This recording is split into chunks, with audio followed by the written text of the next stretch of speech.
स्कंद पुराण यहां तक कहती है कि इस कथा के चरित्र को जो श्रवण कर लेता है उसको 26 एकादशी करना भी नहीं पड़ती। इस एकादशी की केवल ये कथा सुनकर ही वो तर जाता है। बहुत ध्यान से सुनना इसको, कथा तो बड़े भाव से सुन लो इसको, है?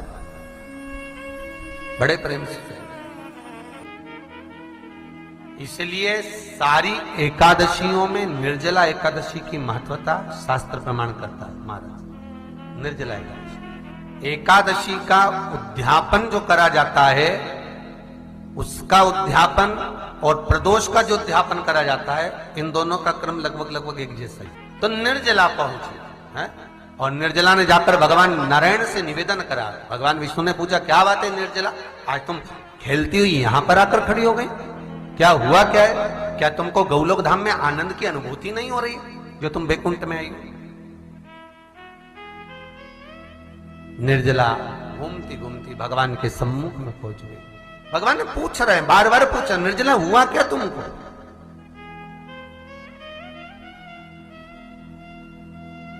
ए निर्जला, ए एकादशी, हुआ क्या है तुमको? क्या कारण है तुम्हारे यहां आने का, बैकुंठ पहुंचने का?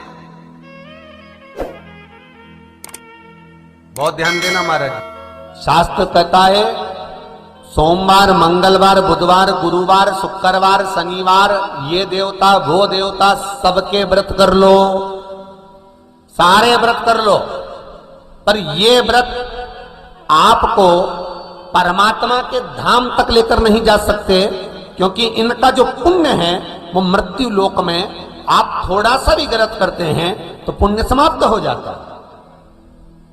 पर हिंदू धर्म के 3 व्रत ऐसे बता दिए जिन व्रतों का पुण्य समाप्त नहीं हुआ।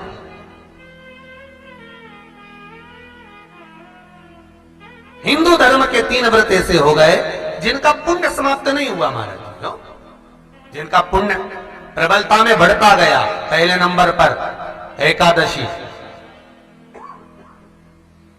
दूसरे नंबर पर प्रदोष, और तीसरे नंबर पर शिवरात्रि। एकादशी भी 26 है तो प्रदोष भी जम के बोलते जाओ 26 है। शिवरात्रि केवल 12, केवल 12, और अगर अधिक मास की पड़ जावे तो ये 13, पर अधिक की आय तो 13 है।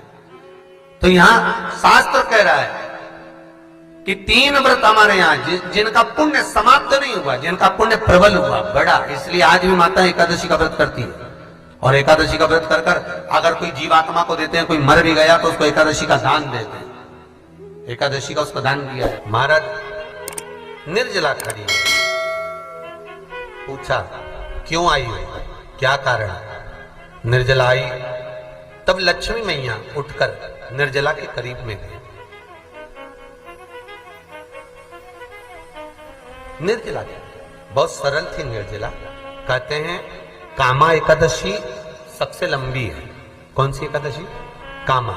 फिर मोक्षदा उससे नीची है महाराज, और निर्जला जो है बिल्कुल छोटा स्वरूप है। निर्जला का मतलब देखा जाए तो केवल 2 चोटी करी हुई है। मस्तक पर भोर लगा हुआ है निर्जला के, माथे पर बिंदी लगी हुई है निर्जला के, सुंदर गले में तुलसी की मालाएं पहनी है निर्जला, हाथ में जो हाथ फूल जैसी माताएं पहले पहनती थी, आपको ध्यान में होगा, ऐसा बड़ा फूल होता था, अंगूठियां पड़ी होती थी, हाथ में ऐसा लगा रहता है। तो निर्जला हाथ फूल भी तुलसी के धारण करी, बड़ा सुंदर स्वरूप है माता निर्जला का महाराज। छोटी है तो माता लक्ष्मी उनके पास में गई और निर्जला से जाकर पूछा, निर्जला तेरे आने का कारण क्या है, तू बता। नारायण आपसे पूछ रहे हैं कि क्यों आई हो, किस लिए आई हो, क्या है तुम्हारे आने का कारण?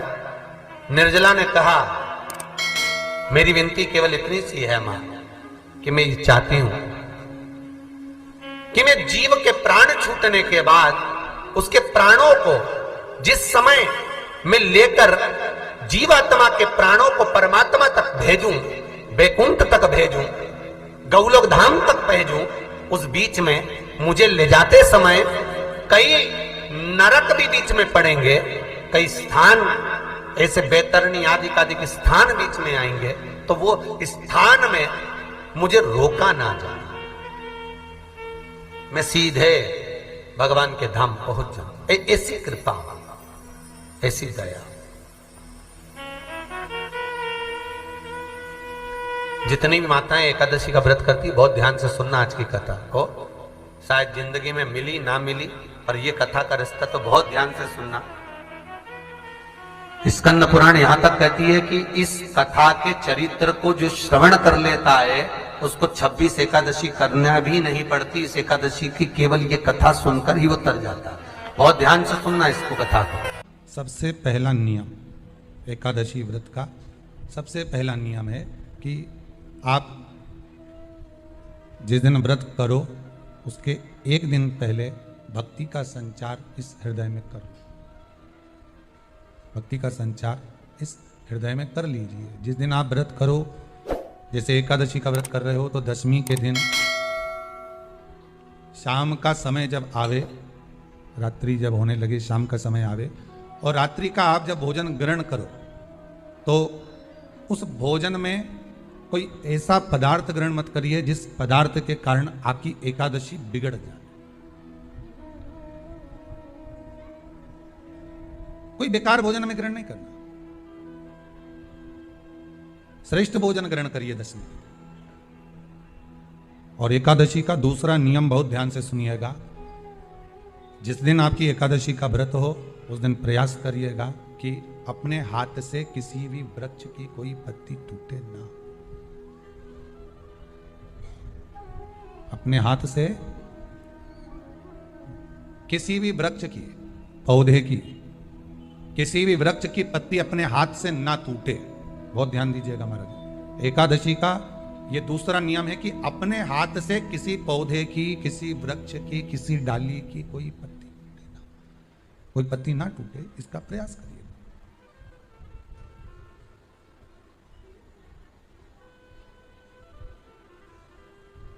कितना सुंदर व्याख्यान कहा है, कितना सुंदर वर्णन है महाराज कि मात्र एकादशी का व्रत कर लेने पर, मात्र एकादशी का व्रत कर लेने पर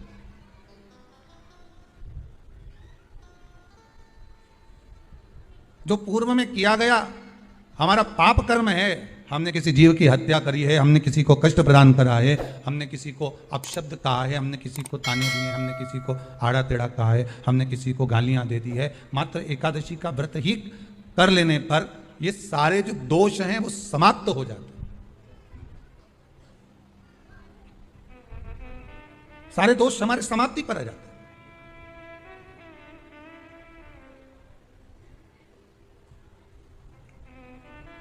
अब एक विचार करिएगा थोड़ा सा अपने मन में, अपने चित्त में, अपनी वृत्ति में एक बात उतारिएगा। एक अपने मन में एक बात को उतार कर रखिएगा कि आप अपने पाप को, अपने पाप कर्म को जिस दिन छिन्न करने वाले हो, समाप्त करने वाले हो, अपने पाप को आप जिस दिन समाप्ति पर लेकर जा रहे हो तो उसके एक दिन पहले आपको प्रसन्नता होना चाहिए कि नहीं होना चाहिए कि कल मेरा पाप कटने वाला है, कल मेरा पाप समाप्त होने वाला है। जो मैंने पाप कर्म करा है वो समाप्त होगा, जो मैंने पाप कर्म करा है वो कल समाप्त हो जाएगा। तो एक दिन पहले आपके चेहरे पर प्रसन्नता हो कि ना हो?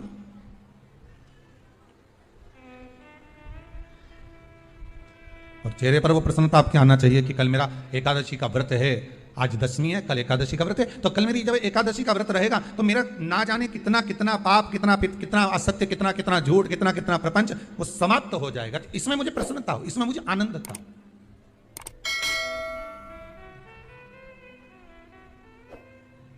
तो क्या कहा गया कि प्रयास करिएगा कि एकादशी के दिन कोई वृक्ष की, कोई डाली की, कोई पोपल की कोई पत्ती ना तोड़ी जाए। क्यों? तो कहा अगर उस पत्ती को हम तोड़ देते हैं, वृक्ष की पत्ती को या क्यारे में लगी हुई कोई डाली की पत्ती को हम तोड़ देते हैं तो एकादशी का पुण्य फल प्राप्त नहीं होता, एकादशी का कोई फल हमारे खाते में नहीं जाता, पुण्य फल प्राप्त। अब फिर भले तुम, चाहे तुमने मोरधन खाया हो, चाहे तुमने फिर चिप्स खाई हो, चाहे तुमने फिर व्रत का कितना ही सामान खा गए और तुमने सोचा कि आज मेरी एकादशी है, तो फिर उसका कोई फल प्राप्त नहीं, उसका कोई सुख प्राप्त नहीं आपको।